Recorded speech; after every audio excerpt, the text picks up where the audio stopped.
আমাদেরকে মারতে চেয়েছিল, 4 জনকে মেরেছ, 40 জন এসেছে, 40 জনকে মেরেছ, 400 জন এসেছে, 400 জনকে মেরেছ, 1400 জন এসেছে, আরো 1400 জন নয়, 14 লক্ষ বাংলার যুবক প্রস্তুত আছে সন্ত্রাসবাদ ঠেকানোর জন্য। এক শহীদ উসমান হাদি ভাইকে হত্যা করেছ, সিলেটের ঘরে ঘরে লক্ষ লক্ষ শহীদ উসমান হাদি জন্ম নিয়েছে।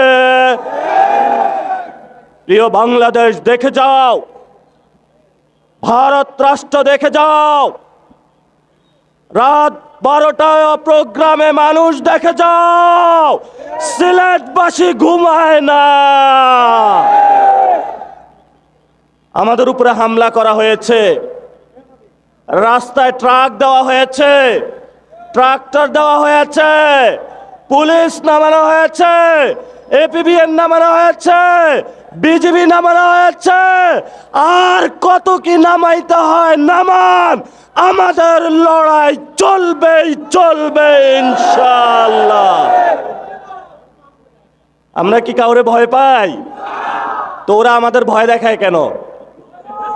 হ্যাঁ, ওরা আমাদের ভয় দেখায় কেন? আমাদের সাথে কি দুষ্টামি করে? হ্যাঁ, ওরা আমাদের সাথে দুষ্টামি করতে চায়।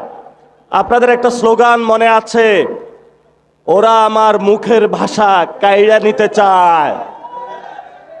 আমাদের মুখের ভাষা তোমরা কাইড়া নিতে পারবে না। জান দিব, ভাষার জন্য জীবন দিয়েছিল পূর্বপুরুষরা। বাংলায় কথা বলি, শুনে রাখো, বাংলাদেশে সন্ত্রাসবাদের সাথে আতাত চলবে না। যত কান আছে সব খুলে রাখুন। আমরা বাংলাদেশে, আপনাদের ক্ষমতা আমাদের দেখা হয়ে গিয়েছে। এখন বাংলাদেশের তরুণরা প্রস্তুত হচ্ছে, আমরা ক্ষমতায় যাব ইনশাআল্লাহ। এবার আর কাউকে দেখার সময় নাই, গুনারও সময় নাই। যা দেখেছি পেয়েছি শুধু টেন্ডারবাজ আর চাঁদাবাজ, আর পেয়েছি সন্ত্রাস। এখন যারা তরুণ আছে, তরুণদের নেতৃত্বে পার্লামেন্ট গঠন হবে। যেই পার্লামেন্টের নেতৃত্বে আগামীর বাংলাদেশে সন্ত্রাস বিরোধী কমিটি গঠন করে, চাঁদাবাজ বিরোধী কমিটি গঠন করে, দখলবাজ বিরোধী কমিটি গঠন করে, টেন্ডারবাজ বিরোধী কমিটি গঠন করে, বাংলাদেশের সপক্ষের জন্য, ওসমান হাদির আদর্শ বাস্তবায়নের জন্য, 1400 শহীদের আদর্শ বাস্তবায়নের জন্য আমরা বাংলাদেশে ক্ষমতায় আরোহণ করতে প্রস্তুত আছি। প্রিয় তারেক রহমান, আজকে এই আসনে যাকে টিকিট দিয়েছেন, তাহসিনা আপু খুব ভদ্র মানুষ। এই আপা যখন রাস্তায় ঘুরে বেড়াচ্ছিলেন, কই আমার স্বামী ইলিয়াস আলী, কেউ তাকে জিজ্ঞাসা করে নাই ভাবি কেমন আছেন। এখন সবার খোঁজ হয়েছে ভাবি কেমন আছেন। এতদিন খোঁজ ছিল না। উনি যে জায়গায় জব করেছিলেন, আমি সেখান থেকে খোঁজ খবর নিয়েছি। আমরা ইতিহাস জানি, অতীত জানি, বর্তমান জানি, সব কিছু খোঁজ খবর নিয়েই কথা বলি। যদি মনে হয় যে নাসিরউদ্দিন পাটোয়ারির ভালো কথায় গালিগালাজ মনে হয়, তাহলে কান বন্ধ করে রাখুন, না হয় চাঁদাবাজি বাংলাদেশে ছেড়ে দিন। শেষ কথা যেটা বলবো, আপনারা এখানে যারা আছেন, আপনারা এখানে কোনো টাকার জন্য আসেন নাই, আপনারা এখানে কোনো বিরিয়ানির জন্য আসেন নাই। আপনারা এখানে এসেছেন শহীদ উসমান হাদিকে ভালোবেসে, আপনারা এখানে এসেছেন শহীদ মুগ্ধকে ভালোবেসে, আপনারা এখানে এসেছেন বাংলাদেশকে ভালোবেসে। যতদিন আমরা সঠিক পথে থাকব, যতদিন আমরা আজাদির পথে থাকব, আপনারা আমাদের সাথে থাকবেন, পরামর্শ দিবেন।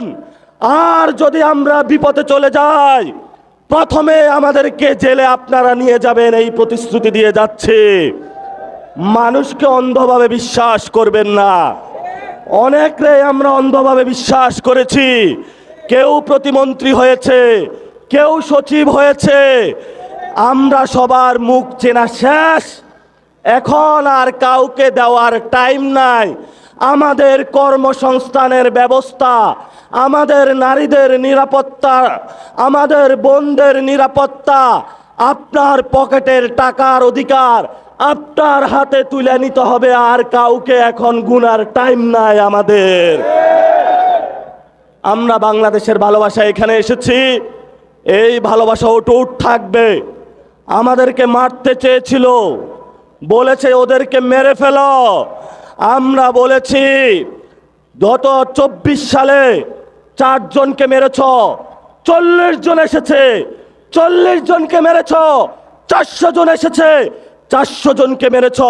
1400 জন এসেছে, আরো 1400 জন নয়, 14 লক্ষ বাংলার যুবক প্রস্তুত আছে সন্ত্রাসবাদ ঠেকানোর জন্য।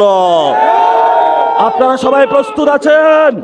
হাত তুলে আজকে বলি, আমাদের শহীদ ভাই যারা আছে তাদের বিচার হত্যাকাণ্ডে শেষ হওয়া পর্যন্ত আমরা মাঠ ছাড়ব না। আমাদের যারা বীর পুরুষ হয়েছে, শহীদ উসমান হাদি ভাইয়ের হত্যাকাণ্ডের বিচার বুঝে পাওয়া পর্যন্ত আমরা মাঠ ছাড়ব না। আমরা বাংলাদেশে সংস্কার বাস্তবায়ন করা পর্যন্ত মাঠ ছাড়ব না। এই তরুণের রক্তের উপরে দাঁড়িয়ে বাংলাদেশ গঠন হয়েছে। আপনার সহযোদ্ধা ছিল, 1400 জন কবরে চলে গিয়েছে। আপনিও সেই কবরে ঘুমাইতে পারতেন। সেই কবর থেকে আপনার কাছে দায়িত্ব দিয়ে গিয়েছে, তুমি জীবিত আছো, বাংলাদেশের শহীদদের স্বপ্ন তুমি বাস্তবায়ন করবে। আর সেই স্বপ্ন বাস্তবায়ন করার জন্যই আমরা এখানে একসাথ হয়েছি। আগামীর লড়াইয়ের ডাক দিয়ে সন্ত্রাসবাদ প্রতিরোধের জন্য সবাইকে প্রস্তুতি নেওয়ার জন্য আহ্বান জানিয়ে আমি আমার বক্তব্য শেষ করছি। শেষের আগে একটি কথা, আগামী স্থানীয় নির্বাচনে সবাই কি বিএনপির ভোট দিবেন? ভোট দেওয়ার আর কোনো অপশন নাই। তাহসিনা আপা আপনি বালা, ইলিয়াস ভাই বালা, কিন্তু গাউস ভাই কি ওটা জানেন আপনি? আরও এরকম অনেক জিনিস আছে। আপনারা ভালো মানুষ। আজকে এখানে আওয়ামী লীগ অনেক ডিস্টার্ব করার চেষ্টা চালাইছে। এখানে অনেক বিএনপির ভাই আওয়ামী লীগের বিপক্ষে দাঁড়িয়েছে। তাহলে কানাইঘাটে বিএনপি থাকবে নাকি আওয়ামী লীগ থাকবে, বিএনপিকে সিদ্ধান্ত নিতে হবে। আমরা এনসিপির পক্ষ থেকে আজকে সিদ্ধান্ত নিলাম কানাইঘাটে আর কোনো আওয়ামী লীগ থাকবে না।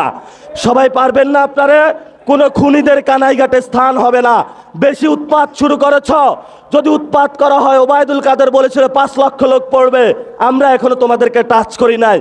টাচ করা শুরু করলে কোনো কানাইঘাট না, বাংলাদেশের কোনো ঘাটেই আপনাদের স্থান পাওয়া যাবে না।